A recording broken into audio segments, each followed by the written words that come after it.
Buonasera a tutti, ci troviamo qui per l'unico appuntamento del martedì letterario di dicembre che in questo caso ospita l'Associazione Nazionale Mazziniana, il Circolo Giorgio Asproni di Nuoro, per una conversazione che rientra pienamente nello stile delle nostre rassegne, cioè si parlerà di questo spirito femminista di Grazia Deledda su cui in questo 150esimo anniversario, 150esimo anniversario della nascita, si è parlato molto e spesso a sproposito, perché quando ci sono tanti soldi pubblici in circolazione tutti si lanciano purtroppo senza avere l'adeguata struttura, l'adeguata informazione, l'adeguato bagaglio di studio per affrontare un tema così delicato. Definire la Deledda, adesso hanno riempito libri, articoli di giornali in tutta Italia con il fatto che la Deledda era femminista. In realtà lei era una donna molto orgogliosa, una donna moderna, una donna che lottava se stessa, lottava in prima persona per affermare che le donne in letteratura avessero pari dignità con gli uomini, perché fino ai primi anni 20 insomma, la letteratura femminile veniva considerata una letteratura minore, quasi di risulta, una sorta di diario personale delle persone di sesso femminile che avessero una certa sensibilità e una certa cultura, una certa istruzione, meglio se anche ricche, perché quindi potessero dire delle cose che però non potevano avere la dignità di quelle che scrivono gli uomini. No? Abbiamo ricordato tutti in un altro martedì letterario il disappunto di Luigi Pirandello quando il Nobel venne assegnato a Grazia Deledda prima che a lui, che scrisse cose che poi si rimangiò, ritirò, eccetera, però insomma erano come dire, il segno della considerazione che aveva allora la letteratura femminile.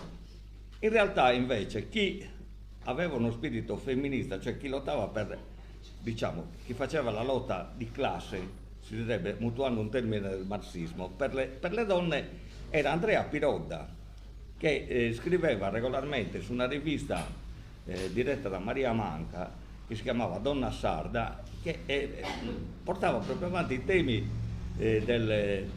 della parità fra i sessi, quindi non dell'affermazione della donna, ma proprio della parità fra i sessi, quindi dal diritto di voto al diritto di affermazione sociale al pari dei maschi, eccetera. Andrea Pirodda, che scrive su questa rivista firmandosi col nome della madre, instilla in Grazia Deledda il senso di, cioè un sentimento più, come dire, più consapevole, perché lei, rispondendo a un sondaggio di una piccola associazione culturale pugliese, Grazia Deledda dice sì, io non so cosa sia il femminismo, però credo che la donna debba lottare per affermare se stessa, la sua personalità, i suoi valori, eccetera. Quindi da buon individualista barbaricina lei pensa all'affermazione, come dire, individuale, non a quella sociale. Il senso sociale della Barbagia era abbastanza limitato, ancora oggi non è completo, però allora era proprio abbastanza limitato. Si potrebbero dire molte altre cose, però siccome i relatori sono carichi di notizie interessanti e importanti che sicuramente saranno in grado di suscitare un dibattito, passo alla presentazione. Quindi l'introduzione verrà fatta da Annico Pau, che è presidente dell'Associazione Mazziniana Giorgio Asproni di Nuoro, che ricostruirà appunto l'ambiente anche storico, sociale, no? Perché il carteggio fra Andrea Pirodda e Grazia Deledda si svolge nei momenti di massima effervescenza del post-risorgimento, quindi l'Italia post-unitaria che mette al centro del proprio dibattito non solo la questione territoriale, che ormai sembrava risolta nonostante le contraddizioni, ma anche le questioni di un progresso sociale ispirato all'illuminismo, ai valori che erano stati propri di Mazzini, Garibaldi, di quelli che avevano animato le lotte di indipendenza, insomma, per l'unità d'Italia. E poi interverrà Piero Mura, che è uno studioso nuorese di grande valore, che ha analizzato meticolosamente, scrupolosamente e con grande impegno il carteggio che ci fu fra Andrea Piroda e Grazia Deledda, fra cui si creò una sorta di relazione che durò 8 anni e che sono gli anni decisivi della formazione di Grazia Deledda, perché lei aveva 20 anni, insomma, se non ricordo male, quando inizia il carteggio, e per 8 anni lei prende da questo intellettuale nuorese, che era un intellettuale poliedrico come si usava allora, che scriveva, ma si occupava anche di politica, di temi sociali, eccetera. Prende questo carteggio fittissimo, di cui naturalmente abbiamo solo la parte di Piroda, cioè le risposte di Grazia Deledda, perché Grazia Deledda usava bruciare la corrispondenza, forse ne riceveva troppa, forse non lo so, per ragioni sue. E quindi illustrerà più nei dettagli, anche con delle curiosità che credo che anche queste saranno in grado di suscitare dibattito, il carteggio fra Andrea Piroda e Grazia Deledda. Questo carteggio apre una luce nuova sul mondo delediano, sulle ricerche delediane, fa un po' giustizia di quello che dicevo nell'introduzione, cioè di questo come dire, innamoramento femminista che ha pervaso alcuni scrittori che si sono lanciati su Grazia Deledda senza averne probabilmente le necessarie competenze. Passo la parola a Nico Pao, grazie. Intanto vi ringrazio per la partecipazione a questo dibattito che ha voluto organizzare sul microfono.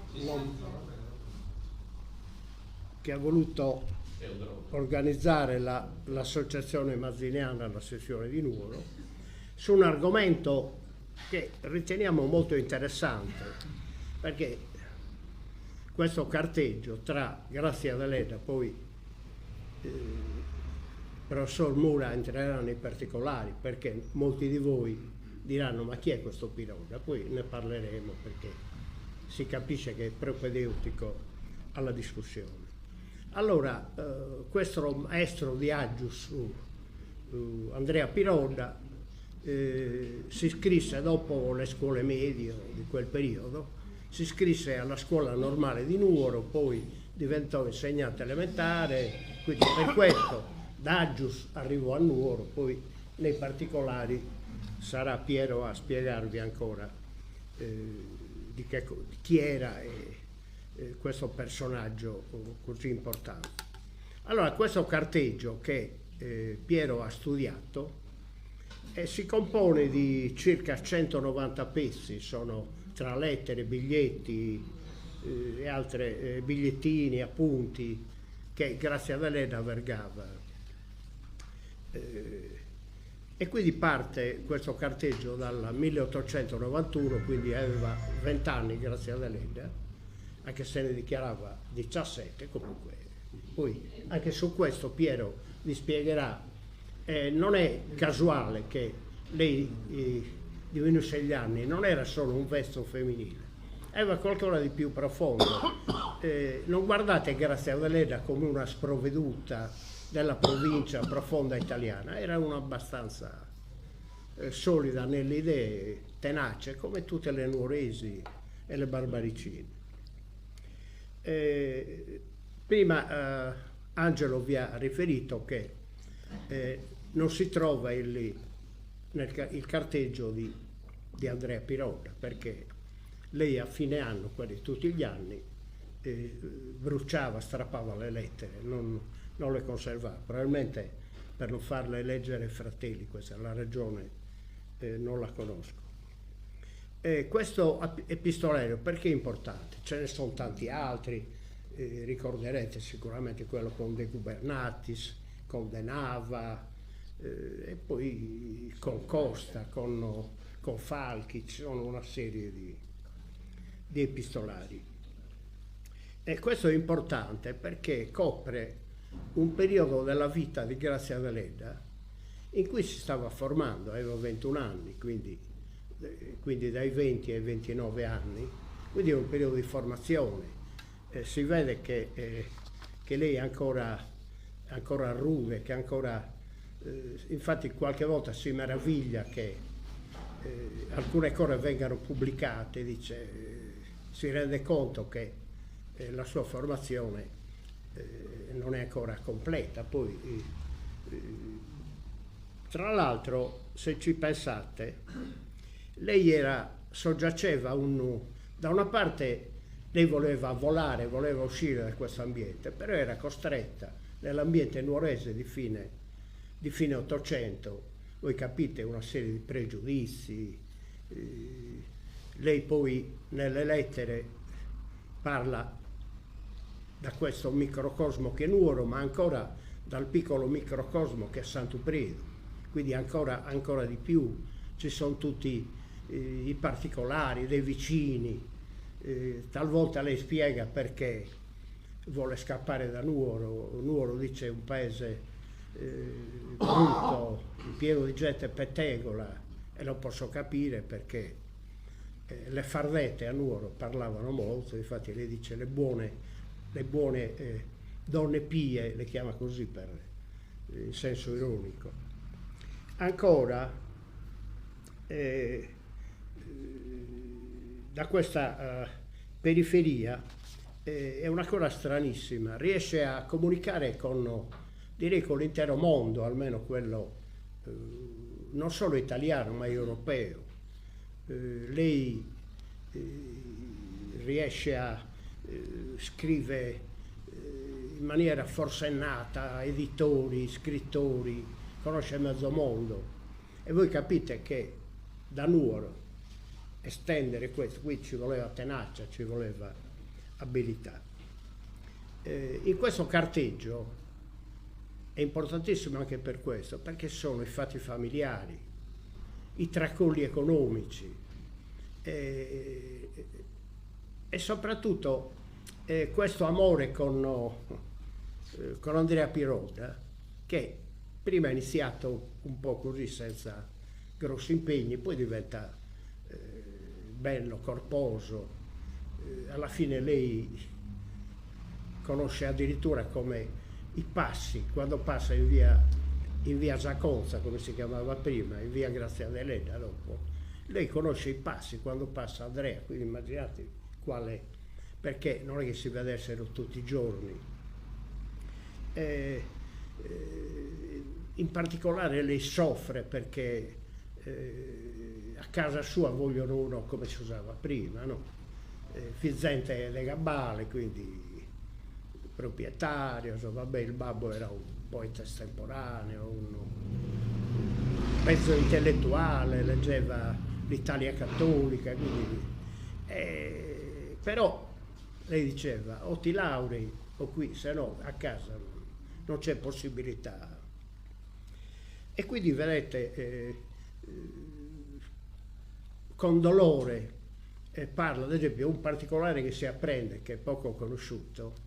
Il babbo di Grazia Deledda ebbe un grosso tracollo finanziario perché un bastimento, mentre viaggiava con del materiale, e lui vendeva scorza, legname e altre, affondò nel Mediterraneo, quindi ebbe questo grosso. E poi ebbe anche un altro grosso tracollo perché perse una causa importante, quindi lei di questo si rende conto.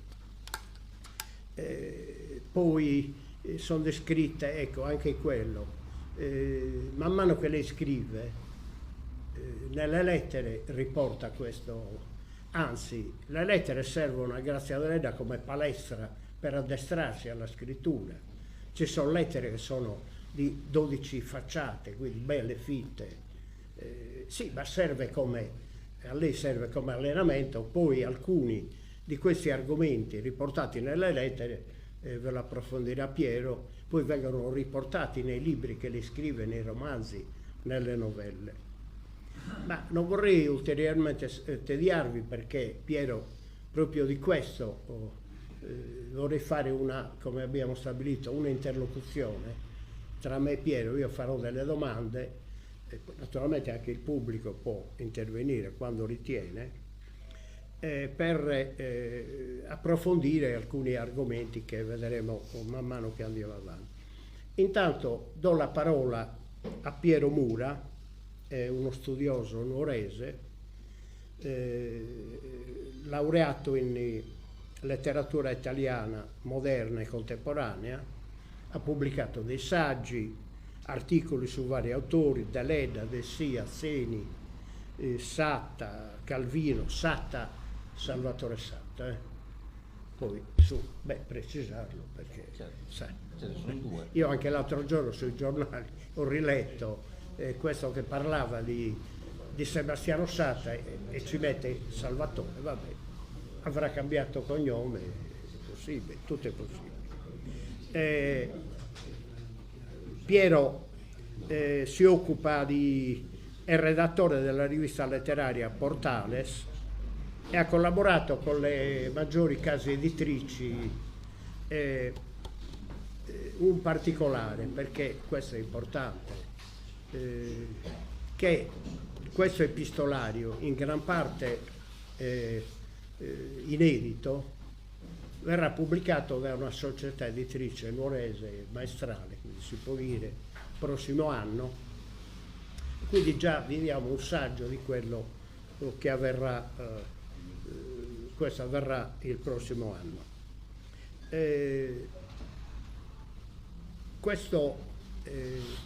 Questo carteggio, che ha studiato nei minimi particolari, inizialmente qualcuno di voi sicuramente avrà letto il libro su Grazia Deledda di Franco Di Pilla. Infatti io la prima volta che ho letto alcune lettere di Grazia Deledda ad Andrea Pirodda, le ho lette proprio nel libro di Francesco Di Pilla, che è uno studioso, vi sembrerà strano, ha studiato a Nuoro, era figlio di un segretario generale della provincia, quindi ha studiato al liceo Asproni di Nuoro, poi è diventato un grande francesista, quindi un personaggio di molto interesse. Adesso do la parola a Piero intanto per illustrarci, ma chi era questo maestro di Agius così importante non solo per Grazia Deledda, ma anche per la nostra conversazione, per il nostro intervento. Prego. Grazie. Buonasera a tutti, grazie per essere qui, grazie all'associazione che mi ha invitato. Facciamo due chiacchiere su questo carteggio. Allora, domanda da 100 milioni di dollari. Chi era Andrea Pirodda? Diciamo che dal punto di vista letterario possiamo dire qualcosa, ma in realtà relativamente poco. Poi invece è un personaggio politicamente interessante, era un maestro di Agius, arriva a Nuoro, come diceva Nico, dapprima come studente delle scuole normali, poi diventerà docente delle scuole normali, insomma avrà una carriera didattica relativamente modesta entro questa fase, cioè fino ai suoi rapporti con la Deledda, poi diventerà direttore didattico, insomma una volta che si lascerà con Grazia. A noi naturalmente interessa, a me è interessato quando mi sono occupato di queste carte per la prima volta, più che altro il rapporto che aveva con Grazia. Ne approfitto per rispondere a una domanda così che aleggiava: che cosa distrugge Grazia Deledda? Non lo sapevamo, è una lettera di questo carteggio.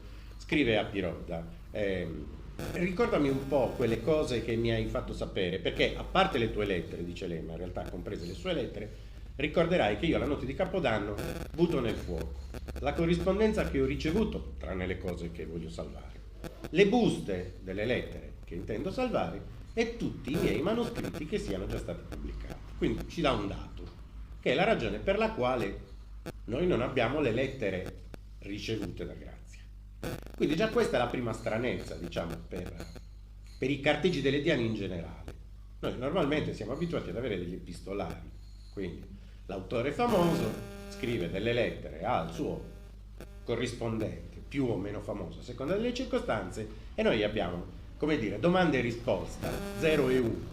Invece nelle carte di Grazia abbiamo quasi esclusivamente, anzi pressoché esclusivamente, le lettere che Grazia manda ai suoi interlocutori. L'altra stranezza non dipende da Grazia Deledda, dipende da come la critica ha sempre strutturato, e io francamente non so dare una risposta, per quale ragione. I carteggi dei grandi scrittori sono normalmente organizzati in ordine cronologico. Quindi voi prendete le lettere di Tasso, o quelle di D'Annunzio, o quelle di Pirandello, e sono in ordine cronologico. Stamattina ne ha scritto una e c'è quella, domani ne scrive 3, ci sono quelle 3. Invece le lettere di Grazia Deledda sono sempre organizzate per ricevente, per destinatario. Quindi noi abbiamo il carteggio con Nava, il carteggio con Andrea Pirotta, il carteggio con Stanis Manca che veniva ricordato. Adesso questo dato, che non lo so, avrà avuto in origine le sue ragioni, probabilmente si parlava della questione femminista e qualcuno diceva fino agli anni 20 erano considerate di secondo ordine le cose femminili. Io direi fino a stamattina, anzi se volete fino a domani mattina, perché Grazia Deledda è l'unica scrittrice italiana ad aver vinto il premio Nobel. Vi risulta che tutte le cose che ha scritto siano pubblicate? Avete accesso alle sue lettere? Avete accesso a tutti i suoi racconti? No. Pirandello sì. D'Annunzio, e non entro nel giochino, come dire, di misurarli per valore. Di D'Annunzio trovate tutto. Se ha lasciato il bigliettino all'amante con scritto preparami il caffè, quello è pubblicato. Di Grazia Deledda non sapete niente. Quindi credo che questo sessismo intellettuale non sia finito negli anni 20, ci sia ancora oggi, ma è un'opinione personalissima. Quindi dicevo, per la Deledda il problema si pone ancora di più per il fatto che i carteggi sono organizzati per destinatario e non sono in ordine cronologico, perché il confronto cronologico riserva delle sorprese interessantissime e anche molto divertenti. Quindi io rispondo brevemente a chi è Andrea Pirotta. Andrea Pirotta è un maestro elementare che entra nella casa di Grazia perché è conoscente, non esattamente amico, di un fratello di Grazia che si chiama a sua volta Andrea, e si invaghisce, si innamora di questa giovane, la corteggia, lei all'inizio non ne vuol sapere, e per farla breve avranno una relazione in senso ottocentesco, quindi è fatta soprattutto di lettere e sono riportati i suoi primi baci, questo è, che dura 9 anni. Perché è importante questo carteggio? Innanzitutto è importante perché copre un arco della vita di Grazia che è quello, tra virgolette, un po' più misterioso, nel senso che una volta che lei diventa una scrittrice nota e affermata e si trasferisce a Roma e frequenta, per quanto frequenti poco, per quanto la vulgata la vuole sempre chiusa dentro casa a coltivare i piselli, però un minimo di rapporti con gli ambienti letterari della capitale ce li ha, più che un minimo. In qualche salotto entra, da quel momento in poi lei entra nelle cronache, quindi è più complicato avere, come dire, per questa fase storica dei lati completamente oscuri. Ma il periodo nuorese, quindi le prime prove letterarie, questa parte è, diciamo, un po' meno nota, non ignota, però un po' meno nota. Questo carteggio è interessante perché le lettere sono tante, sono circa 190 pezzi, però 190 pezzi, noi immaginiamo 190 letterine. In realtà si tratta di 1158 facciate manoscritte, cioè è una mole di materiali davvero imponenti. Ci sono lettere che hanno 47 pagine. Fra l'altro, ma voi dovete considerare che la famiglia di lei in una certa fase osteggiava questa relazione. Loro si fanno la promessa di scriversi più spesso possibile, quasi quotidianamente. Si inviano però le lettere per posta, ma hanno paura che vengano intercettate. Qualche lettera va smarrita e crea il panico. Qualcuna delle lettere smarrite ricompare ricopiata, pare che si facesse circolare nei bar e che qualcuno ne ridesse, quindi loro devono trovare degli escamotage per potersi scrivere tra loro più o meno in sicurezza. Inventano per esempio un sistema che è prendere un quotidiano e fare dei puntini su articoli su certi articoli, che ne so, il quarto articolo della terza pagina, i puntini a indicare parole o lettere in modo da scambiarsi dei messaggi. Ma, e nelle lettere è spiegata questa cosa, nelle lettere è anche spiegato che qualcuno intercetta questo modo di comunicare e loro hanno paura che diventi, come dire, un ulteriore pretesto per deriderli, ma hanno anche paura perché il direttore delle poste va a casa della deletta e dice: cari miei, questa è corrispondenza, deve essere affrancata, quindi la prossima volta che gli mando i giornali e ci accorgiamo che in realtà è una lettera, veniamo a chiederti i soldi del francobollo. Quindi ci sono tutta una serie di strane strategie. È importante perché in questa enorme mole di materiale c'è tanto. Non c'è semplicemente la storia d'amore tra due giovani, e poi ne parleremo di questa storia d'amore tra due giovani, se è reale, se è presunta, che andamento ha, se avete voglia e tempo naturalmente di fare questa chiacchierata. Ma c'è dentro più o meno tutto. Quindi c'è una descrizione dell'ambiente nuorese di questi anni, perché lei si lamenta della vicina di casa che è una pettegola, dice di chi sono la sua amica che è una Manconi, parla appunto dell'ambiente che la circonda, che la padrona di casa dalla quale ha affittato la stanza Andrea Pirodda è una famosa, e Andrea sicuramente dice a lei che questa in qualche modo ci ha provato con lui, cioè, ci sono tutta una serie di pettegolizi. C'è la cronaca della sua famiglia, quindi il rapporto che ha la sorella Vincenza con il marito, quello che allora era il fidanzato e diventerà durante questo carteggio il marito, Musina, che è un avvocato. Che tipo di rapporti hanno? Su quale rendita potrà contare Vincenza? Su quale rendita potrà contare la stessa Grazia? Tutti questi fatti, c'è la morte del padre, c'è la morte della sorella Vincenza, cioè in questi 9 anni rientrano, come dire, dei fatti che sono fondamentali per la formazione di Grazia come persona, oltre che come scrittrice. E qui sono descritti nei dettagli, perché sono descritti in corso d'opera. Pirodda riceve una lettera nella quale lei dice: ti ricordi, Andrea mio, quando ti dico quanto sto male, quanto sono giù, quanto vorrei morire, è morto mio padre, adesso la morte mi sembra la cosa più brutta, ma come ho fatto a pensare a una cosa di questo genere? Quindi sono anche lettere naturalmente molto intime, ma non del tutto intime, perché io ho l'impressione che Grazia scriva sempre pensando che la leggerà qualcun altro oltre che Andrea. Le lettere da questo punto di vista sono curatissime, è molto attenta. Posso farti una domanda? Assolutamente sì, scusate, io mi dilungo. No, perché? No, va benissimo, perché volevo chiederti, ma lei, questa giovane nuorese che sta muovendo i primi passi, l'aquiletta come l'ha chiamata Giovanni Antonio Murru, che deve volare, era consapevole della sua, del suo valore, della sua arte, ai limiti della presunzione. No, ma in una lettera infatti le scrive: sì, conserva bene queste lettere perché un giorno io qualcuno mi legge famosa e diventerò. Ai limiti quando loro hanno dei contrasti tra loro, lui a un certo punto della sua vita verrà licenziato dalla scuola di Nuoro e si trasferirà a Bugeru. E anche qui, ragazzi, ne potrei parlare per 3 settimane di questa cosa. Bugeru vede tutta la questione delle miniere, cioè, voglio dire, si fa un'idea politica abbastanza precisa. Quindi lei era consapevole di questo? Direi proprio di sì. E lei ogni tanto quando litigano gli dice: ma perché non te ne trovi una a Bugeru? Una di quelle che possono andare bene per te. A proposito di Bugeru, allora lui viene trasferito a Bugeru, quindi il grosso dramma, Grazia Valeda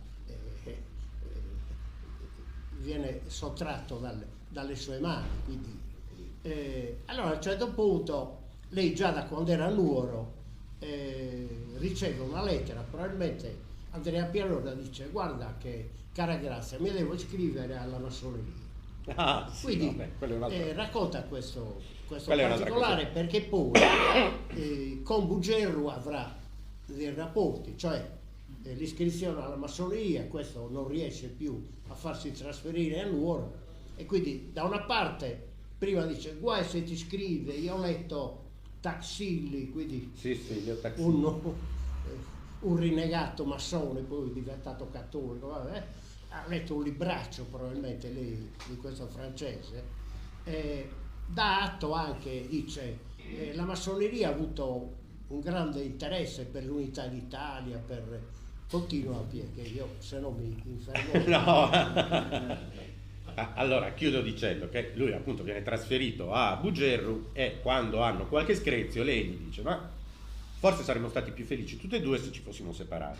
Tu avresti trovato sicuramente una brava donnina di quelle che fanno per te, cioè una che ti adora, che sta in casa, ignorante, poco intelligente, ma magari sarei stata più felice anche io, che sarò sempre la prima donna della Sardegna, ma mai felice. Sì, ti sembrerò presuntuosa, ma credo di essere la prima donna della Sardegna, anche perché i nostri illustri conterranei come Rapisardi e come si chiama quello di Sorso? Farina. Mi hanno tanto lodato che sono certa di essere la donna più intelligente della Sardegna, quindi abbastanza presuntuosa. Della massoneria si parla in qualche lettera, perché lui probabilmente le scrive che visto che ha qualche difficoltà con il lavoro, magari se si iscrivesse alla massoneria qualche cosa si potrebbe risolvere, la framassoneria cosa chiamano. Quindi lei nella prima lettera dice: guai a te, non farlo mai, tu non hai idea di che cosa sia. Ne ho parlato anche con il prete, ma era il prete Camboso era il fratello della madre. Quella forse aveva un senso prima dell'unità d'Italia, perché ha contribuito all'unità d'Italia, ma da quel momento in poi si è trasformata in una sorta di setta, io dico satanica, sì, però ho letto anche Leo Taxil: guarda, tu lo fai per voler essere libero, ma non saresti libero, saresti soggetto alle loro regole, non ti permetterebbero mai di sposarti, insomma una lettera terribile. Non è che avesse capito molto. No, non ha capito un accidente, ma non importa, quello è. Qualche lettera più avanti si dice: ascolta, ma se proprio è l'unico modo per far carriera, però devi fare in modo che non lo venga a sapere mia madre. Quindi lo puoi fare, ma lo devi fare segretamente, perché se lo viene a sapere mia madre possono esserci dei guai. Fra l'altro credo che non ci permetterebbero di sposarci in chiesa. 3-4 lettere, l'ultima delle quali è: t'avessi convinto a iscriverti alla massoneria, non saremmo nella situazione in cui siamo, che non abbiamo neanche i soldi per poter pensare di sposarci. Insomma, vabbè, personaggio un po' particolare. I rapporti con la fede di Grazianella, com'è? Lei è cattolica ed è cattolica però ha praticante. dei forti dubbi, ogni tanto nelle lettere lo manifesta. In realtà, penso i dubbi che ha qualunque persona intelligente, diciamo, però lei è cattolica mentre Piroda è ateo, Piroda è ateo dichiarato. E come mai però si vedono in chiesa, si guardano, perché Piroda partecipa alle messe? Partecipa per vedere lei. Come dire? Ma in particolare ti ricordo, lei era una morigerata, perché dice, te l'immagini se si venisse a sapere, no veramente, nella sua coscienza, che ci vediamo e io vado in chiesa, non perché sono credente o perché ci vado per vedere il mio amante, quindi già nel peccato lei lo manifesta questo. Però questa, come dire, è una tradizione, ce la portiamo dietro dal Medioevo, non è che le ragazze avessero tutte queste grandi occasioni, diciamo, per incontrare uomini. C'erano le feste comandate, qualche salotto della Numero Bene, ma la Numero Bene non era la Roma Bene, cioè voglio dire, l'ambiente è certamente più limitato, e naturalmente la chiesa, nel senso l'uscita dalla chiesa. Ora, Piroda è dichiaratamente ateo, tanto che lei in molte lettere gli dice: ma vedrai, una volta che saremo sposati io ti avvicinerò all'idea di Dio, perché non è concepibile.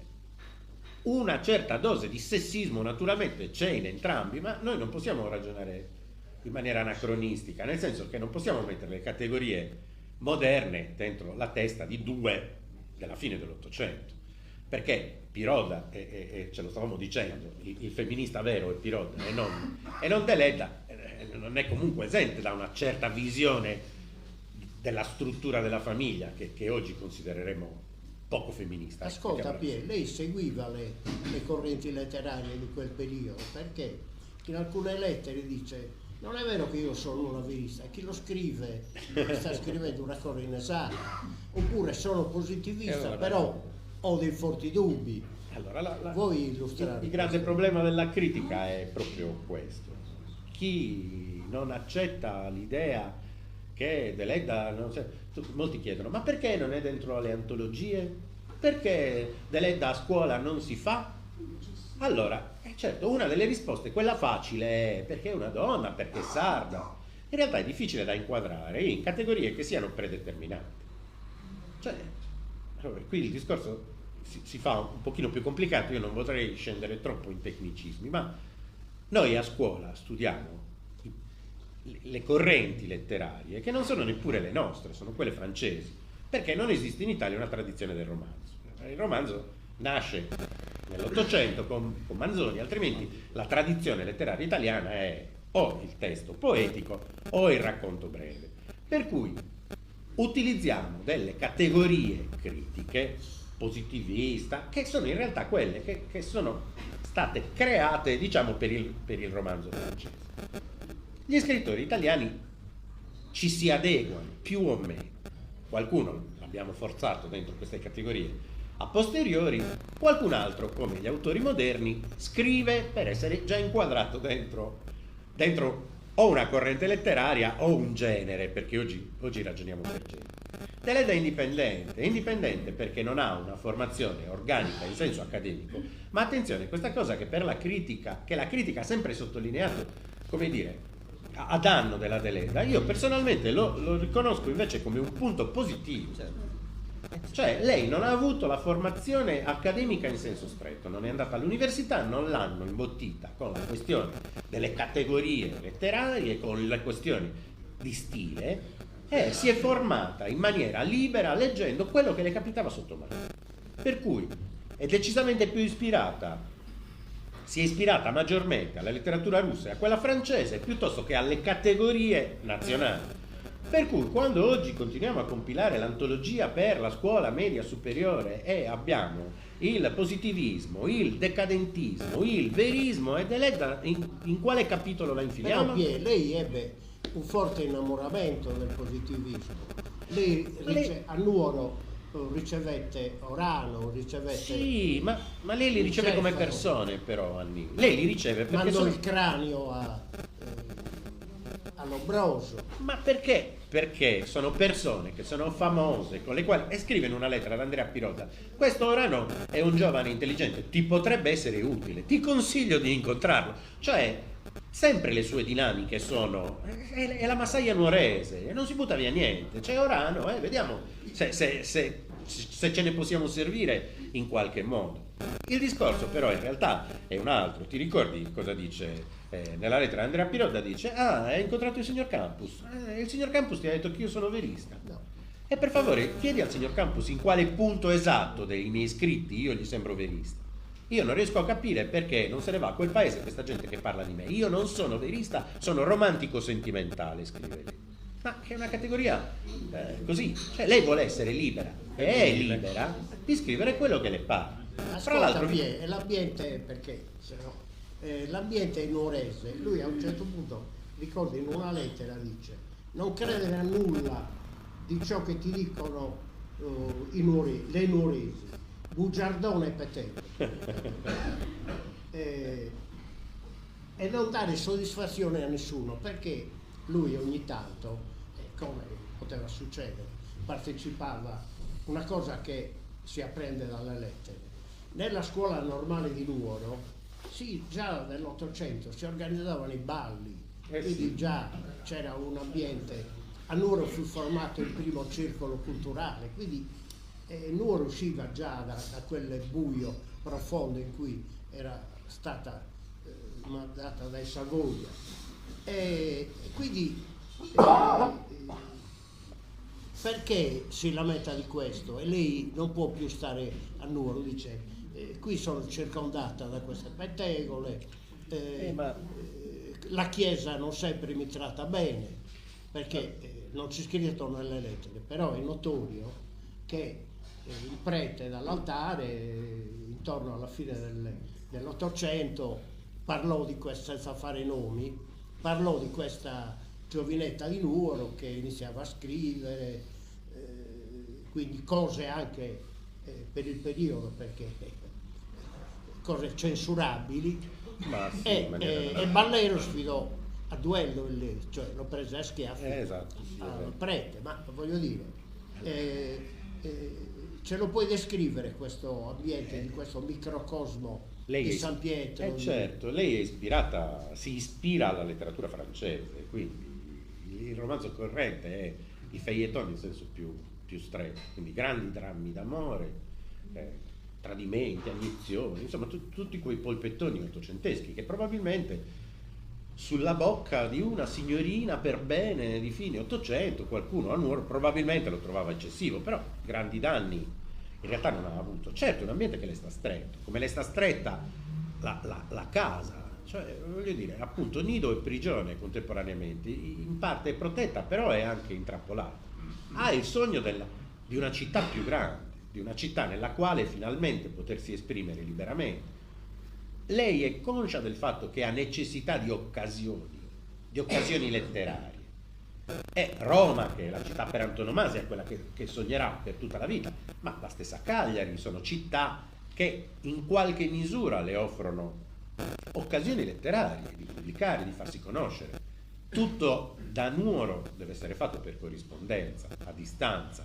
Non ci sono editori a Nuoro in quegli anni, non si pubblicano riviste importanti. Ma lei è in contatto con tutti? Lei è in contatto con tutti, però è come dire, io oggi vivo qua ma lavoro con New York e il mio sogno è prima o poi andare a vivere a New York, cioè voglio dire un sogno normale. In realtà sentirà una grande nostalgia di lui, la sentirà negli anni romani. C'è una bella lettera che scrive all'altro suo amico intimo che è Ganga, Pietro Ganga, un professore, si era laureato a Napoli all'Orientale in lettere classiche, e lei si darà molto da fare perché lui riesca a ottenere il posto che vuole al ginnasio di Nuoro come insegnante di greco latino. E gli scrive negli ultimi anni nuoresi e poi fino, se non ricordo male, fino alla nascita del secondo figlio. Sono poche lettere, le raccolte Giovanna Cerina sono una quindicina di lettere, ma in una dice: non hai idea della nostalgia che sento per tutta Nuoro, per qualunque, anche per un gatto nuorese, scrive lei, mi manca anche l'incontrare un gatto nuorese, da Roma questo. E a Roma, in alcune delle lettere romane e in alcune delle novelle romane, ci sarà sempre questa idea della nostalgia. Ricordatevi che si farà fare i mobili da Clemente, si farà mandare i mobili dello studio, la casa sarà arredata in stile sardo da Clemente, sentirà sempre la mancanza di Nuoro. Nuoro, fra l'altro, è una città nella quale lei si rifiuta di tornare da una certa data in poi. Nel 1892 muore suo padre, lasciando la famiglia in seria difficoltà. Quando morirà sua madre, Deledda sarà già a Roma, da anni, sposata, benestante da un certo punto di vista, e i fratelli decideranno di vendere la casa contro la sua volontà. Lei non vuole che la casa venga venduta, perché la considera appunto un'ancora, cioè un luogo che la possa riportare a Nuoro, ma loro hanno necessità di denaro e liquideranno la casa, e lei, in aperto contrasto con i fratelli, non metterà mai più piede in Sardegna. Comprerà la casa a Cervia, trascorrerà da quel momento in poi le sue vacanze a Cervia c'è una grande statua sulla Deledda, pubblicherà nella rivista di Cervia e tornerà a Nuoro 10 anni dopo, 20 anni dopo la sua morte, cioè quando verrà traslata nel 57, giusto? 59, nel 59. Ascolta Pier, l'uso della lingua in Grazia Deledda. Allora lei in alcune lettere dice quando ci siamo conosciuti io ho parlato in italiano, per me è una cosa non facile perché certo. Io mi esprimo, come lei dice, sempre in dialetto, quindi in nugoreso, mentre quando cioè ho difficoltà a esprimermi in italiano quando parlo, non ne ho alcuna quando scrivo. Ce l'ho. Qui ci sono degli episodi simpatici. Scrive ad Andrea, che bello questo tuo nome in italiano che suona così esotico. Lei ha un fratello che si chiama Andrea, evidentemente lo chiamavano in sardo. E l'episodio buffo è quando hanno poi alla fine un po' di confidenza. Lei dice: ma sul serio, quando ti ho conosciuto ti ho detto piacere di fare la sua conoscenza. Guarda, mi sembra molto strano, perché è vero che non lo parlo mai l'italiano, ma errori di questo genere non credo di averne mai fatto. E quindi è scritto proprio con l'accento segnato, piacere di fare la sua conoscenza. Certamente, come dire, bisogna riconoscere. Ci sono delle cose bellissime quando usa i sopranomi, ad esempio quando definisce una persona, pare tu una gatti scoriata. Sì, e quello l'attribuisce alla serva Rosedda. Lei ha una serva Rosedda che è un po' la memoria storica della famiglia. C'è da anni questa discussione su in che giorno è nata Grazia Deledda. C'è chi sostiene il 27, c'è chi sostiene il 28. Chi sostiene il 28 lo fa perché il comune di Nuoro, l'ufficio anagrafe, ha l'atto di nascita nel quale c'è scritto che è nata il 28 di settembre, denunciata dal padre. Però l'altro dato, anzi gli altri due, sono che lei scrive che è nata il 27 e lo dice anche ad Andrea, che dice io sono nata il 27 di settembre, è la ragione per la quale mi chiamo anche Cosima e Damiana, perché è Santi Cosma e Damiano. E l'altro dato che si trascura è che basta andare alla curia e c'è l'atto del battesimo che dice che è nata il 27. Quindi quale vale di più? L'anagrafe del comune o quella della... non lo sappiamo. Posso intervenire? Sì. Allora, io ho studiato il tratto del battesimo di Grazia Deledda. Allora, l'ha redatto lo zio, Sebastiano Cambuso, la calligrafia è sua, però l'ha sottoscritto il canonico Coronas, si scorda. D'accordo? Era di rimbeltaggio, quello che Cosima dice, questo prete, quindi più di loro non si fa. Allora il Sebastiano Cambuso era sempre a casa della sorella, quindi lei vota per il 27. Senti, no, ma lo dice perché dico, sono due testimoni fondamentali. Lo zio che era sempre lì, sempre a casa della sorella, quindi ha sentito sia dalla domestica, dalla congedo, Vanna si chiamava, e sia dal canonico. Non possono negare, non possono dire sì, no, ma... anche perché è stato fatto il giorno dopo. Ma io devo stare attento a come lo dico, 28, perché anche io penso che sia il 27. L'8, come si chiama? È nato l'8 di pomeriggio, lo dice. Sì. No, ma è redatto dallo zio, diciamo. Questo è sicuro. È scritto dallo È zio. nata, quindi andiamo Come avanti. si chiama? La calligrafia che Allora, andate a vedere scusa, dello Giacomo, zio. ma si occupava di questa lettera, lei parla di politica. Di politica in senso esplicito, partitico, come intendiamo noi oggi? No, certamente lei è cattolica. Se ne occuperà, diciamo, nella sua vita. Lei si è formata con questo giornale che leggeva il padre, l'Italia Cattolica, quindi... Lei si autodichiara cattolica, adesso è uscito da poco per i tipi di maestrale. No, ma la politica, voglio dire, si occupa di politica. Lei No. dice, piuttosto mi occupo di storia. Certo, lei non si occupa di politica in senso partitico come lo intendiamo noi oggi, si occupa della politica che riguarda la morale, ma perché è cattolica. Quindi quando ci sarà in discussione al Parlamento la legge sul divorzio, la Deledda prenderà posizione contro il divorzio perché è cattolica, però non è che si iscrive ad un partito. Giustamente ricordavano sia Angelo sia Annico la questione femminista sì, femminista no, e io aggiungerei fascista sì, fascista no. A seconda di come vanno le mode, le si attribuiscono etichette che francamente appaiono un po' forzate in generale. Non è fascista così come non è antifascista, non è del tutto femminista così come non è del tutto antifemminista, per cui si barcamena. Poi io non so se c'è il tempo di entrare troppo nel dettaglio. Invece Pirodda è un femminista. Pirodda è assolutamente un Maria femminista, Alessandra. magari il termine ancora, diciamo, non c'è. Pirodda si occupa di pedagogia, lui è interessato soprattutto alla pedagogia, che sarà poi la sua carriera.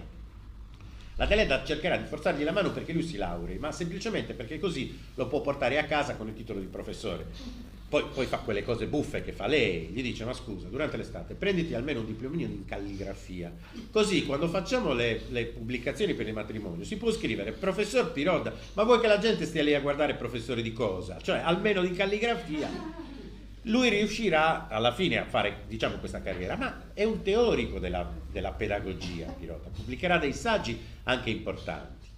La cosa che ha interessato di più me è stato scoprire che, come diceva Annico, utilizzando il nome della madre, lui firma gli articoli come Maria Santa, la madre si chiamava Maria Santa, firmerà degli articoli per le riviste femminili sarde, sotto pseudonimo femminile, articoli che sono di un femminismo quasi estremista, per l'Italia dell'Ottocento sicuramente estremista, diciamo di stampo più anglosassone. Cioè, per esempio, lui scrive in un articolo, ma siamo alle soglie del Novecento, il mondo lo vedete quanto è progredito tecnologicamente, eppure solo metà del pianeta fa questi progressi, è artefice di questo progresso. Ma pensate dove andremo a finire se l'intera popolazione del pianeta partecipasse allo sviluppo.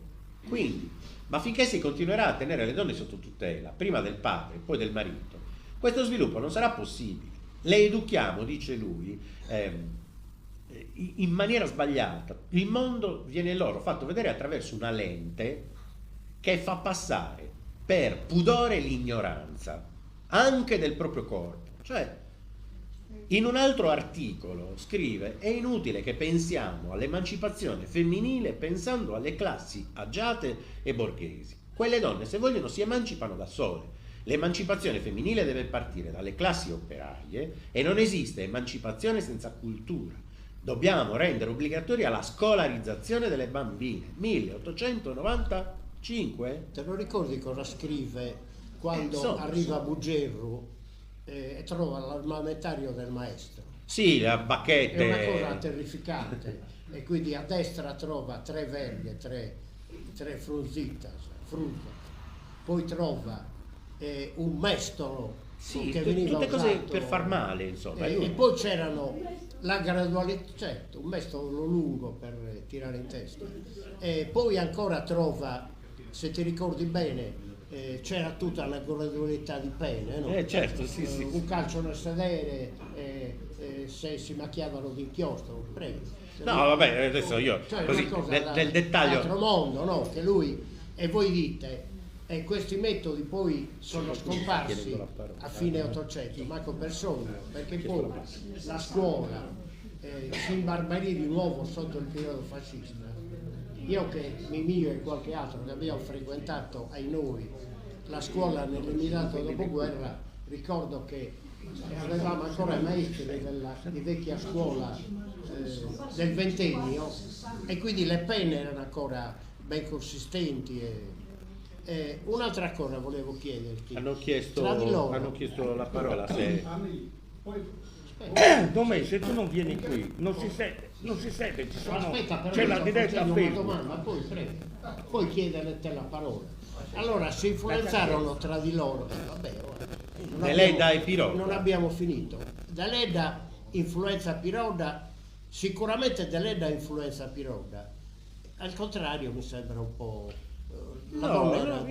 Sicuramente. Sono tutti e due giovani quando si incontrano, quindi uno scambio reciproco c'è.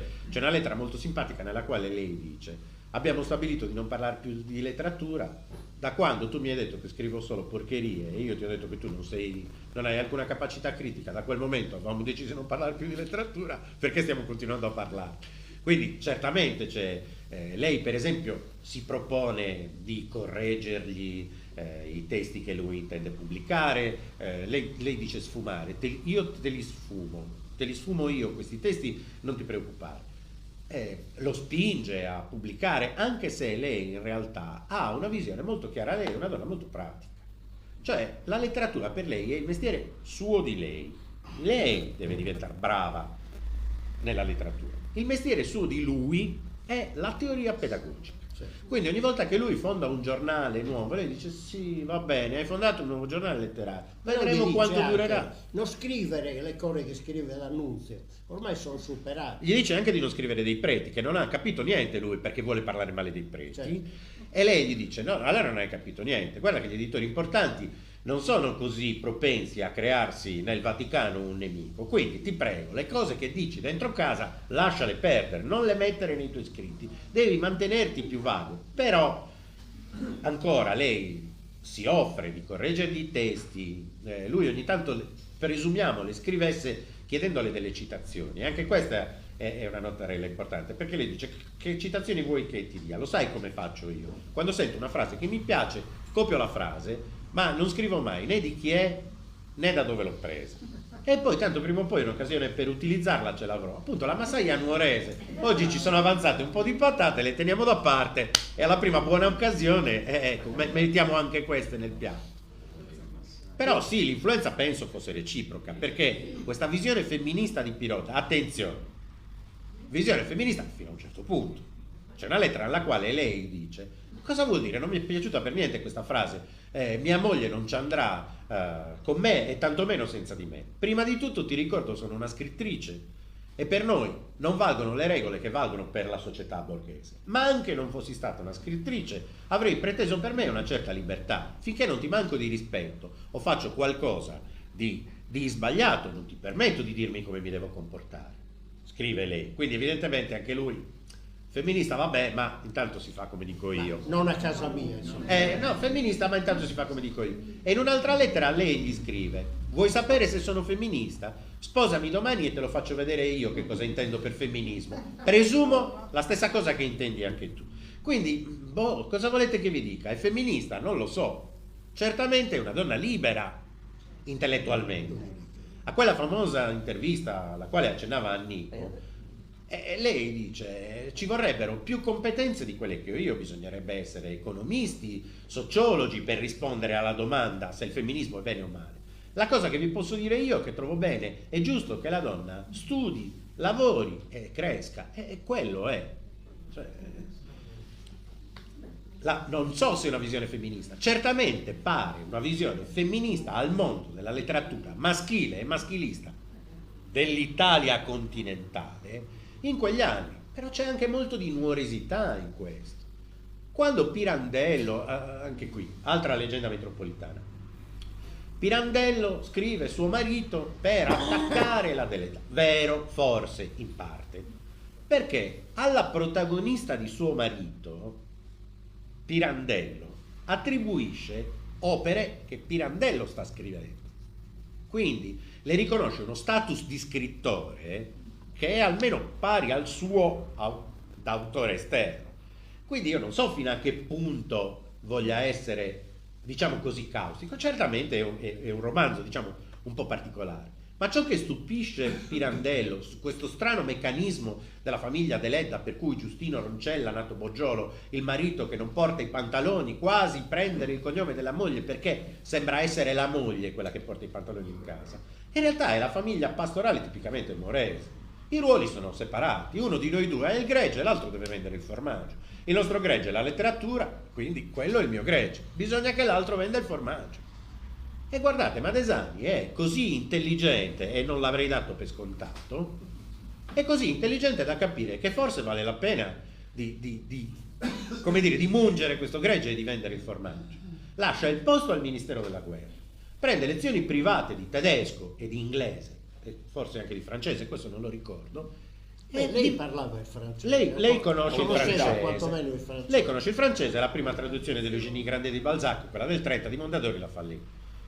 Però, voglio dire, lui le fa da agente letterario, cosa che allora non si usava. Forse questa cosa al siciliano Pirandello, ma non lo dico a detrimento dell'essere siciliano, al non sardo Pirandello, questa cosa probabilmente sarà sembrata molto strana.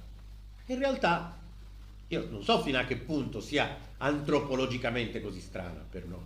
Cioè, nell'Ottocento, se uno avesse sposato una donna con un'azienda, appunto, avrebbe curato l'azienda della moglie, nessuno l'avrebbe trovato. Ascolta, come mai si interrompe? Perché se no magari la corrispondenza tra Deledda e Piroda, cioè, lo sappiamo. Si lasciano. E come mai?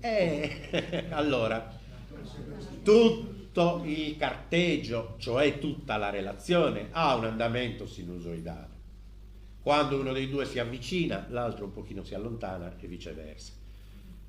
Vi dicevo prima la questione dell'ordine cronologico, sarebbe stato importante, perché lei scrive in una lettera: caro Andrea, tu sei il pernio intorno al quale ruota la mia intera esistenza, non potrò mai più vivere senza di te, mi hai fatto la malia. Lo stesso giorno scrive a De Gubernatis: cosa vuoi che ti dica? Questo mi segue come un cagnolino.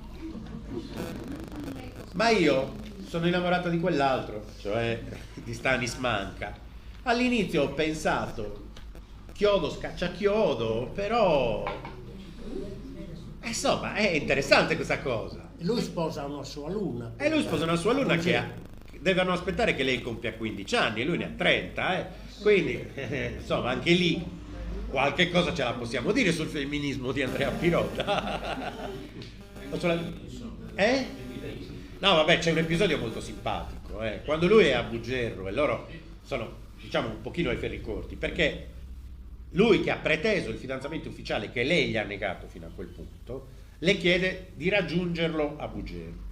E quindi lei gli dice: guarda, già, ma ti rendi conto di quello che direbbero a Nuoro?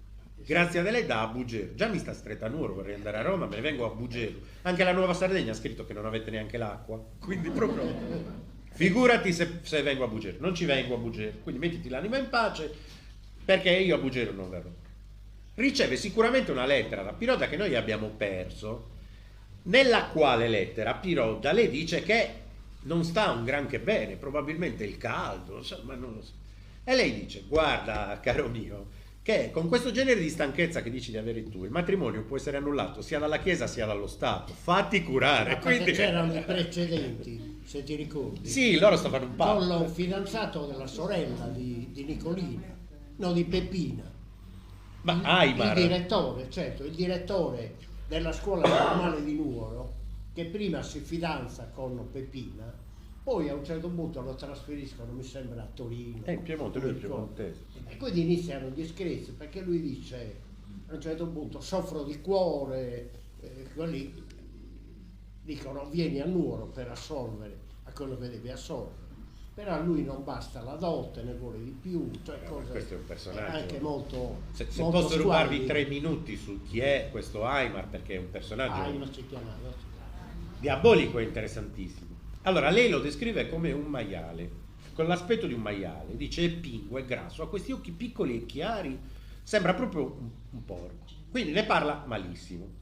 Poi invece questo Aimar, che aveva fama di essere un corteggiatore seriale, Poi se ne raccontavano delle belle a ma Nuoro. delle belle terribili. Per esempio, aveva portato una cameriera da Torino, e la leggenda nuorese è che tenesse questa cameriera nuda a 4 zampe, legata con una catena, ad aggirarsi dentro casa come una belva, a fare la guardia a casa. Raccontavano storie folli di orge organizzate da questo Aimar. Lei probabilmente queste voci un po' le orecchia, però fino a un certo punto. Quindi questo è un porco, però fa la corte a Peppina, e lei pensa che può essere una sistemazione per Peppina, perché comunque è il direttore di una scuola, senza farlo pesare ad Andrea, che lui è un semplice maestro, che questo è il direttore. Peppina è una ragazzina, 18 anni, questo ha 20 anni più di lei. Invece, nella corte che fa a Peppina è compreso il fatto che gli servono i favori processuali della famiglia Deledda, perché lui è implicato in una serie di comprava processi. la carne rubata per Ma di il tutto. convito. Ma di tutto, è implicato in processi per corruzione. Qui lui fa la corte a Peppina, si fidanzano ufficialmente, la famiglia Deledda testimonia che lui è una brava persona, lui viene assolto e lui si rimangia la promessa di matrimonio, scappa a Torino. Loro hanno un amico senatore che è un avvocato, quindi chiedono di far causa per rottura di promessa matrimoniale, ma questa causa pare che non si possa fare. Allora lei scrive lettere al ministero cercando di rovinare la vita e la carriera di quest'altro, che evidentemente, richiamato ogni tanto, manda una letterina dicendo: verrei, ma sto male, sto tanto male, Sì, mi fa male il cuore, non mi posso muovere. E quindi loro, insomma, anche lì un po' di tira e molla. Ma poi manda l'avvocato però a Nuoro, Sì. per verificare i Prima- patrimoni. No, è certo, e quindi chiede quanto è la dote. La dote che lei dice a Piroda: gli abbiamo detto che avremmo dato una dote che è più di quella che gli potremmo dare realmente, ma lui dice che non basta, che non è neppure un terzo della dote che è necessaria, insomma ha tutta una serie di problemi. Quindi quando Piroda le scrive che non sta tanto bene, lei le prime volte gli dice: ma non è che stai facendo come Aimar, cioè stai facendo come quell'altro, che tu adesso hai mal di cuore perché non hai più intenzione di sposare. E quindi vanno avanti così per un periodo. Non si sa nelle carte, ma lui ha già conosciuto la moglie Piroda, quella che diventerà la moglie, che è una sua allieva, quando la conosce credo 13enne, e lui è un uomo di 30 anni. Quindi aspetteranno che lei compia 15 anni per potersi sposare. Quindi anche tutte quelle accuse che lei gli farà, sostanzialmente di impotenza, perché di questo lo accusa.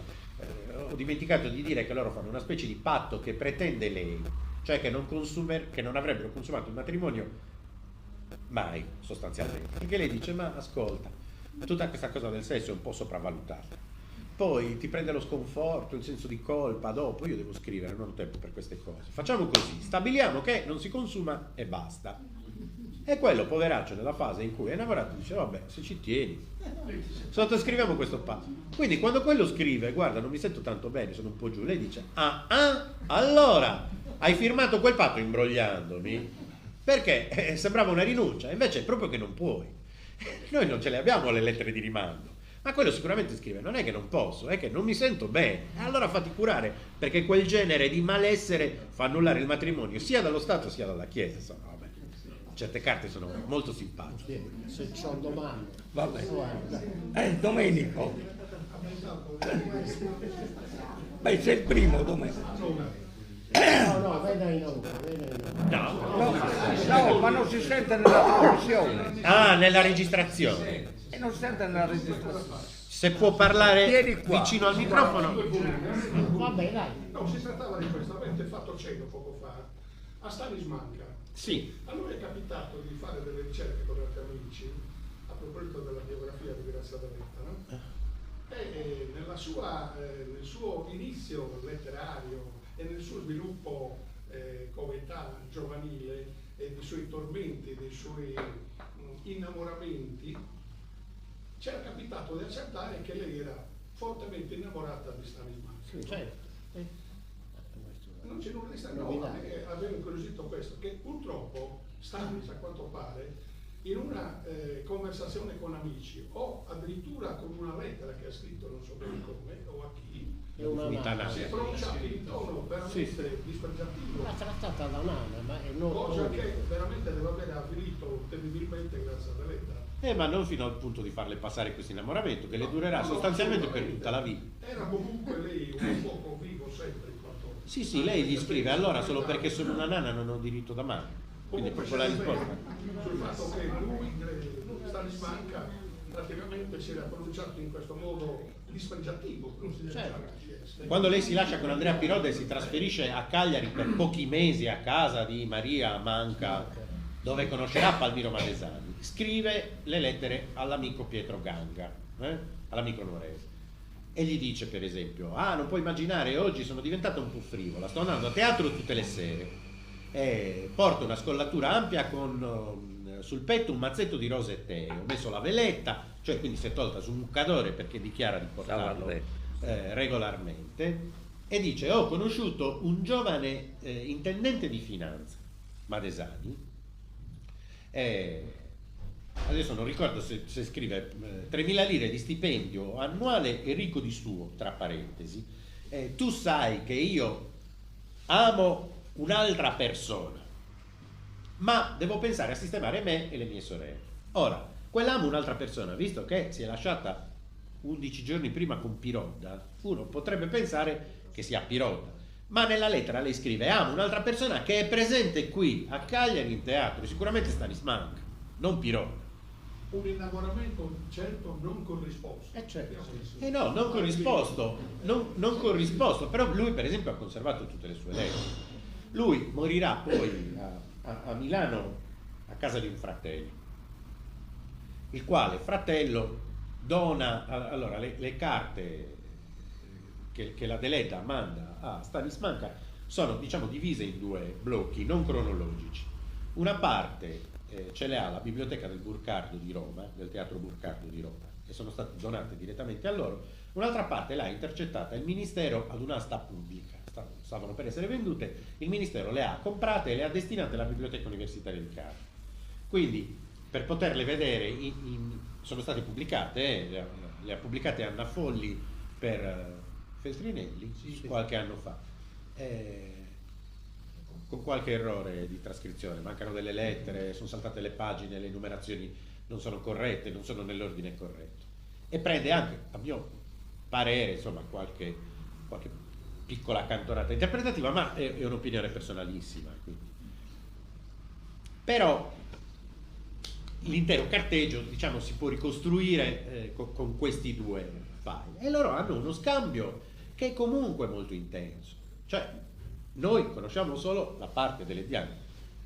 Da come è scritta la parte della Deledda si può perfino supporre che una parte manca o non ci sia o sia fortemente carente. perché in alcune lettere dice: ti scrivo di nuovo nonostante non mi abbia mai risposto, ma questa volta in tono assolutamente professionale, lasciate da parte tutte le altre velleità semplicemente per farti sapere che è in uscita questo mio nuovo lavoro. Oppure gli dice: ti prego non permetterti più di chiamarmi Grazietta da quando hai rifiutato, io per te sono Grazia Deledda, la scrittrice, insomma. Ma basta che fino a un certo punto, perché andrà avanti, ripeto, credo fino Ma lei seguiva la vita di Pironda anche dopo, perché se ricordi in una lettera dice doveva venire a trovarmi, cioè doveva venire in Sardegna, Stanisi manca. Non è venuto perché? Perché la sorella, che era fidanzata con un alto ufficiale dell'esercito, poi si scoprì che era già sposato. E quindi la sorella di Stanismanca fu portata nel paese dove abitava la mamma, dice non starai pensando anche tu a queste cose, cioè lei ogni tanto trovava modo a Pironda di stuzzicarlo, non nell'amore, perché evidentemente lui era già propenso a maritarsi con Gina, probabilmente sì. E quindi sai, infatti le lettere si diradano, cioè prima 40 pagine, 40 facciate, poi inizia a 12, poi cartoline, biglietti, alla fine l'ultimo è un telegramma. Sì, no, dice, sto partendo. Sono poche righe. Non scrive altro, sto partendo. Esisteva una strana usanza, credo nuorese, però non so se invece era comune a tutti gli amanti del pianeta, e cioè il numero di pagine scritte doveva essere lo stesso. Per cui lei ogni tanto dice: adesso mi metto in pari e aggiungo 3 pagine perché la tua era più lunga, che altrimenti non ha senso. Poi invece ho trovato questa strana nota che dice che dovevano avere, diciamo, lo stesso peso le corrispondenze. Per me la cosa più strana è che lei abbia alla fine ostracizzato completamente la memoria di questo Andrea Piron. Probabilmente la ferita di essere stata lei quella lasciata, nonostante fosse quella dichiaratamente per il mondo che la circondava non interessata, ma così appunto aveva l'amico fedele, il suo adoratore, lo ignora totalmente. Pironda non c'è, lo ignora totalmente. Beh, qualche altro intervento così? Mimio. Ecco, bravo. E no. Wow. Buonasera. Nel corso della vostra bellissima e interessantissima conversazione è emerso tutto quel microcosmo nuorese e anche il microcosmo santupredino che condizionavano molto e non poco la vita e le aspirazioni di Graziano. Però io ho fatto una considerazione: accanto a quel microcosmo retrogrado, chiuso, eccetera, a Nuoro c'erano anche aliti di movimenti culturali molto interessanti, intorno ad Attilio De Fenu, Francesco Cucca e via dicendo. Sappiamo tutti. Attilio De Fenu era nato quando però lo sto leggendo. Ancora. Mi sto riferendo a questo. Voglio sapere se in questo carteggio emerge qualcosa relativamente a questi sommovimenti che stavano nascendo allora a Nuoro, e quindi che posizione prendeva in questo senso? No, da questo punto di vista no. Alcuni personaggi nuoresi sono citati, ma in modo che è piuttosto simpatico. Per esempio Sebastiano Satta. E infatti mi riferivo anche però lei dice che è un suo corteggiatore, cosa che è abbastanza improbabile, cioè voglio dire, ecco, alla fine ed è Sanai, dice forse mi sta corteggiando. Quando lo vuol fare ingelosire dice: ma guarda che mi stanno chiedendo in molti, tu non hai idea della fortuna che ti è capitata, che a te ho detto sì. Persino Sebastiano Satta, addirittura Ballero sono cugini, e lei Ballero lo stroncherà sui giornali. Oppure Antonino Pau mi vuole, perché no, Antonino Pau me lo volevano far sposare. Io ho sperato fino all'ultimo che Antonino Pau non si laureasse, lei dice in filosofia, che poi non si è laureato. E invece non si laureasse perché ho pensato che nel momento in cui si fosse laureato la mia famiglia avrebbe fatto pressione perché accettassi la sua corte. Invece proprio stamattina ho saputo che si era laureato, quindi, come dire a Pironda, sbrigati perché qua ormai i minuti sono contati. Maria Antonietta Mula. parte interessantissima questa cosa che avete esposto, che io dico, ma perché gli attori di teatro non attingono da queste lettere? Perché ancora non sono pubblicati.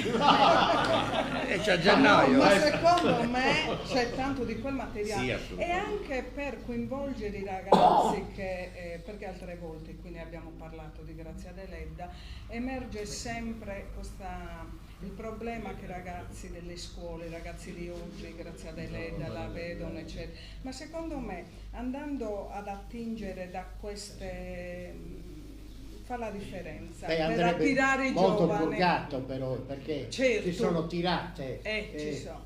di amorosi sensi, molte molto delicate. Dice: ricordo ancora il profumo di quella rosa che mi hai buttato dalla finestra.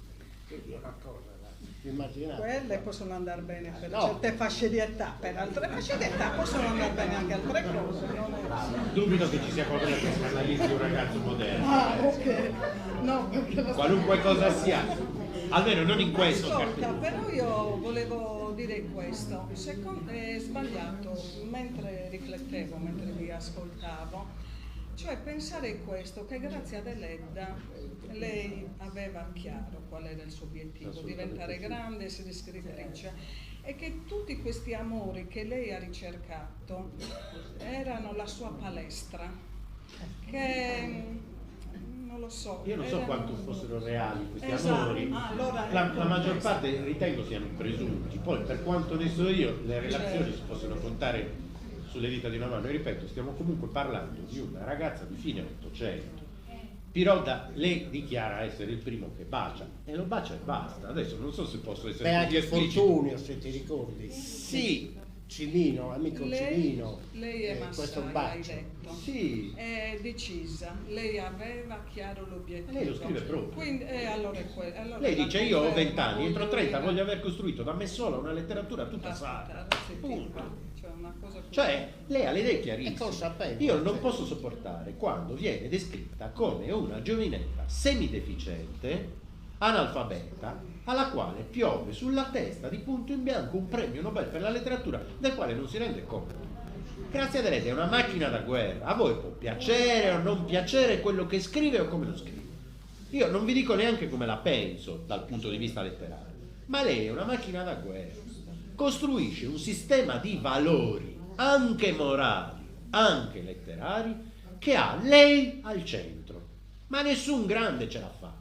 Lo stesso D'Annunzio costruisce un sistema di valori che è esterno da lui, e lui ci si attacca, lo pilota, lo porta dove vuole. Ma la Deledda al centro, Deledda è basta, non gliene frega niente di nessuno. Non dirà mai che una cosa è giusta perché è bene dire che è giusta, o è sbagliata perché è bene dire che è sbagliata. Dirà che è giusta o sbagliata secondo il suo sistema di valori.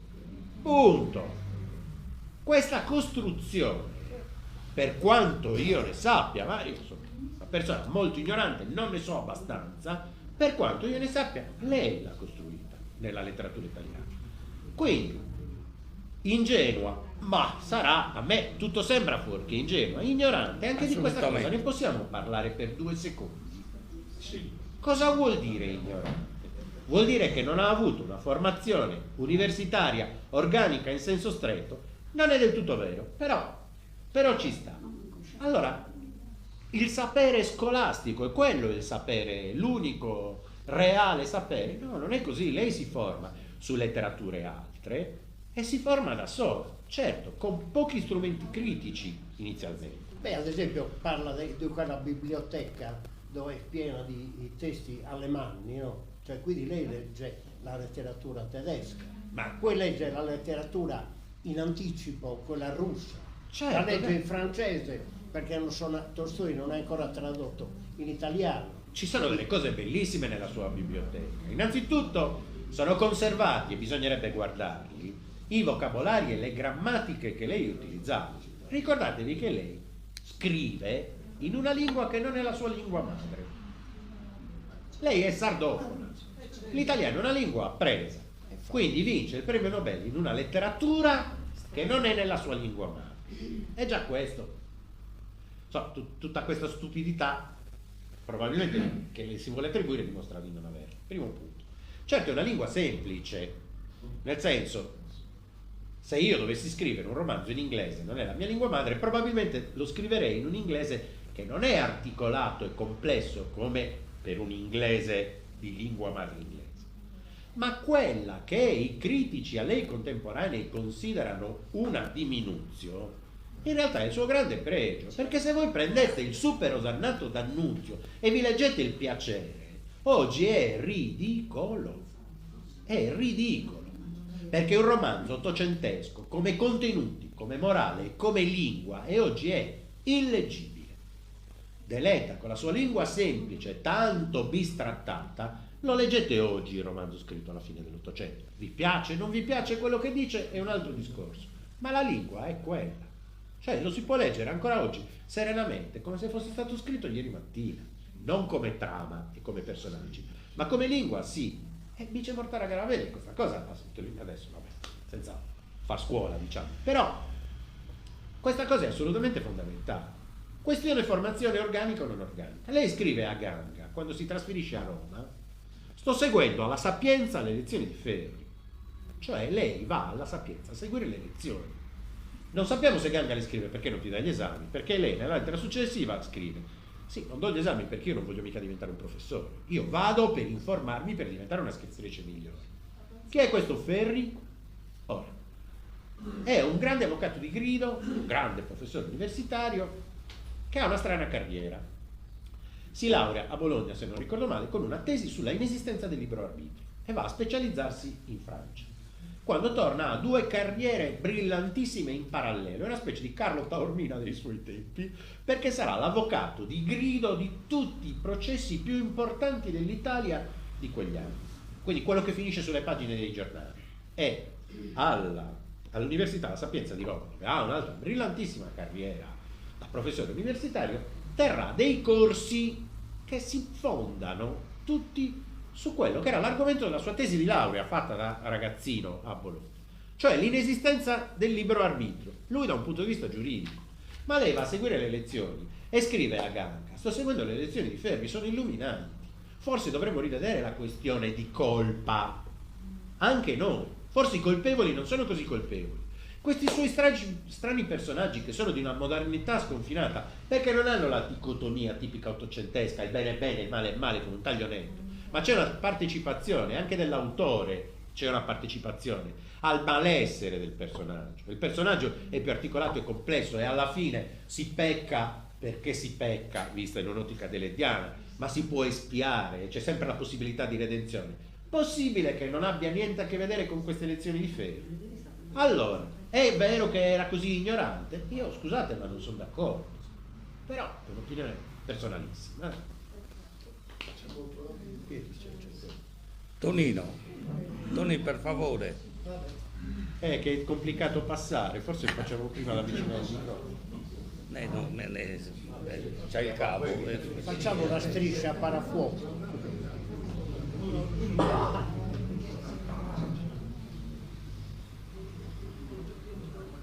Buonasera. Buonasera. Complimenti per le cose che si stanno sentendo, per me nuove. Comunque volevo dire una semplice cosa a proposito della non ignoranza dell'Edda. Nel 1894 scrisse una lettera a De Gubernatis, sì, il conte. perché era uscita la voce che il ministro Martini della pubblica istruzione di allora doveva mandare Gabriele D'Annunzio per indagare sullo stato delle scuole in Sardegna. Ecco, Grazia Deledda pare che in questa lettera scriveva in questi termini: in Sardegna non abbiamo bisogno di un D'Annunzio e neanche di qualsiasi ispettore continentale, che vedrebbero le cose con un'ottica completamente diversa, con la loro ottica, trasfigurando tutto ciò che è reale in Sardegna. Verissimo. E quindi diciamo che in lei c'era già una coscienza di quello che era la Sardegna e di quello che erano i continentali, che avevano delle ottiche diverse. Però ne sposa uno e va a vivere a Roma. Beh, questo per A Mantovano, convenienza, però questo per convenienza sappiamo bene, perché le conveniva e perché lui, mi pare, lei dicesse in qualche lettera anche allo stesso Pirotta che con lui non poteva andare avanti e doveva andare per forza a Roma per crescere. No, anche a Cagliari. Anche a Cagliari. Lei inizialmente dice a Cagliari. Però è vero che scrive questa venire lettera, dentro. però c'è anche da dire, due fattori ci sono.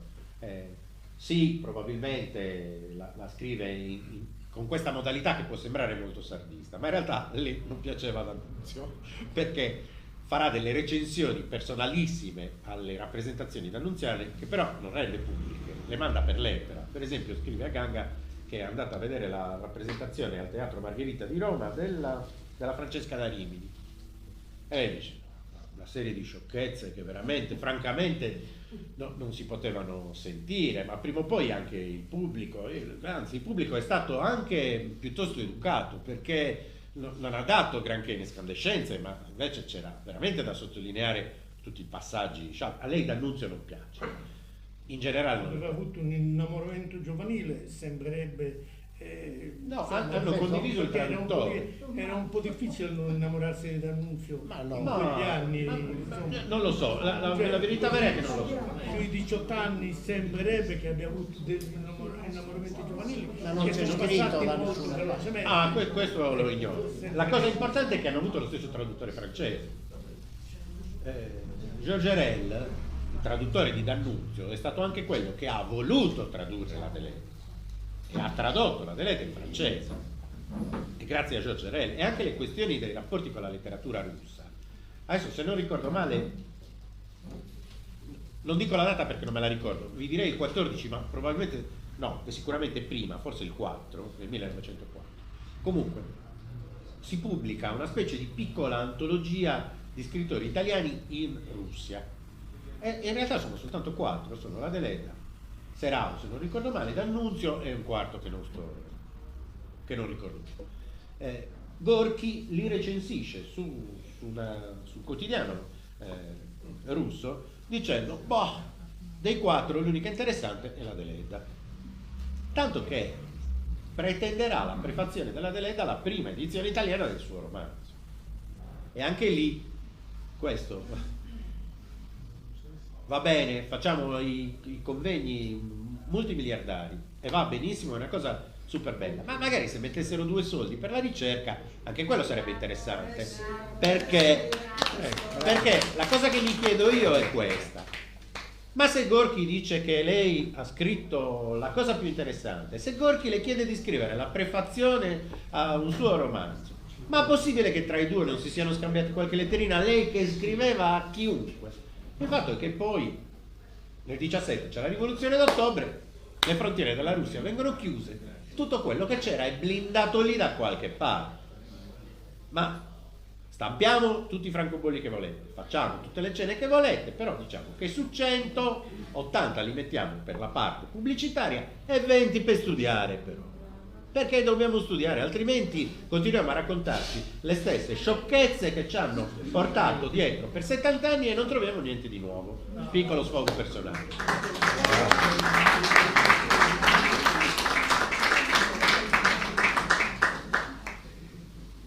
Qualcun altro vuole intervenire?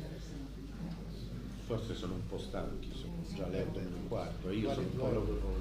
Non so, Anni, se tu vuoi dire qualcos'altro, se no... No. Va bene, ci lasciamo Ce ne così. sarebbero molte. Quando volete. Grazie a No, tutti. ecco, se ci sono stimoli poi Piero è a disposizione. Io sono È andata benissimo.